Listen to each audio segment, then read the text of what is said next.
অনেকদিন পরে আপনাদের জন্য একটি সুন্দর ভিডিও নিয়ে চলে আসলাম। আজকে আপনাদের সাথে শেয়ার করব cream cheese frosting recipe. Authentic red velvet cake তৈরি করতে হলে কিন্তু এই ক্রিম চিজ ফ্রস্টিংটা একদম লাগবেই। কিভাবে তৈরি করলে এই ক্রিম চিজ ফ্রস্টিংটা একদম পারফেক্ট হবে এবং সেই সাথে এটার টেস্ট হবে অনেক বেশি মজাদার, আজকে সেটাই আপনাদের সাথে শেয়ার করব। আসসালামু আলাইকুম, ওয়েলকাম টু আওয়ার কেক বাড়ি। আশা করছি সবাই খুব ভালো আছেন। সর্বপ্রথম এখানে একটা শুকনো মিক্সিং বোলের মধ্যে আমি ক্রিম চিজ নিয়ে নিচ্ছি। এখানে আমি আলমারাই ব্র্যান্ডের ট্রায়াঙ্গেল ক্রিম চিজ ইউজ করেছি। আপনারা চাইলে এখানে যে কোনো ব্র্যান্ডের ক্রিম চিজ ইউজ করতে পারেন, তবে সবচেয়ে ভালো রেজাল্ট পাবেন যদি আলমারাই অথবা ফিলাডেলফিয়া ব্র্যান্ডের ক্রিম চিজটা ইউজ করেন। যাই হোক, এখানে দেখতেই পাচ্ছেন আমি ক্রিম চিজটাকে বিট করে নিচ্ছি হ্যান্ড বিটারের সাহায্যে। এই পর্যায়ে ক্রিম চিজটাকে ভালোভাবে বিট করে স্মুথ করে নিতে হবে একেবারে। কিছুক্ষণ বিট করার পরে দেখবেন যে ক্রিম চিজটা চারদিকে ছড়িয়ে ছিটে যাচ্ছে। এটাকে বিটার অফ করে এরপরে একটা স্প্যাচুলা দিয়ে খুব ভালোভাবে মাঝখানে এনে এরপরে আবার বিট করে নিতে হবে। এভাবে করে যতক্ষণ পর্যন্ত না ভালোভাবে স্মুথ হয়ে যাবে ক্রিম চিজটা, ততক্ষণ পর্যন্ত বিট করে নিতে হবে।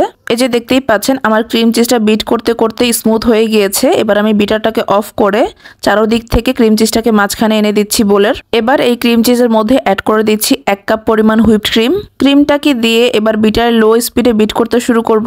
হুইপড ক্রিমটা অবশ্যই বরফ ঠান্ডা অবস্থায় থাকতে হবে, এতে করে আপনার ক্রিমটা খুব দ্রুত স্টিফ হয়ে আসবে। অনেকেই আমাকে কমেন্ট করেন যে কেন হুইপড ক্রিম তাড়াতাড়ি স্টিফ হয় না। তারা অবশ্যই বরফ ঠান্ডা ক্রিম নিয়ে বিট করতে শুরু করবেন, এতে করে খুব দ্রুত ক্রিমটা স্টিফ হয়ে যাবে। এই যে দেখতেই পাচ্ছেন ক্রিমটাকে আমি বেশ কিছুক্ষণ বিট করে নিয়েছি। বিট করতে করতে ক্রিমটা এখন এই পর্যায়ে আছে।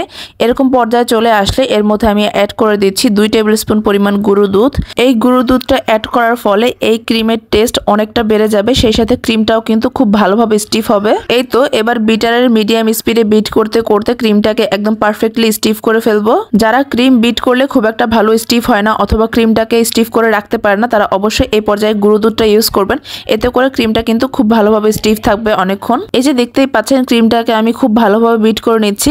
ক্রিমটা যখন প্রপারলি বিট হয়ে যাবে তখন এরকম ক্রিমের মাঝে ভাঁজ ভাঁজ সৃষ্টি হবে। এরকম পর্যায়ে চলে আসলে বিটার মেশিনটাকে অফ করে এবার এর মধ্যে আমি 1 ড্রপের মতো এগ ইয়েলো কালারটা ইউজ করছি। এটা রেডম্যান ব্র্যান্ডের কালার। এই কালারটা ইউজ করার ফলে এই ক্রিমটাতে খুব সুন্দর একটা ইয়েলোইশ কালার আসবে। এটা বাটার ক্রিমের মতন দেখতে লাগবে। এটা শুধুমাত্র ক্রিমের মধ্যে কিছুটা কালার আনার জন্য, আপনারা চাইলে এই কালারটা বাদ দিয়েও ক্রিমটাকে তৈরি করতে পারেন। যাই হোক, এখানে আমার ক্রিমটা বিট করা হয়ে গিয়েছে। এর বেশি বিট করব না, বেশি বিট করলে ক্রিমটা ওভার বিট হয়ে যাবে, তখন কিন্তু এটা দিয়ে খুব ভালোভাবে কাজ করা যাবে না। ক্রিমটা যখন প্রপারলি স্টিফ হয়ে আসবে তখন আপনারা নিজেরাই বুঝতে পারবেন বিটারের কাটাটা অনেক ভারী ফিল হবে। তখন বুঝবেন যে ক্রিমটা একদম পারফেক্টলি স্টিফ হয়ে গিয়েছে, এর বেশি আর বিট করতে হবে না। এই যে দেখতেই পাচ্ছেন আমার ক্রিমটা কত সুন্দরভাবে স্টিফ হয়েছে এবং স্মুথ হয়েছে।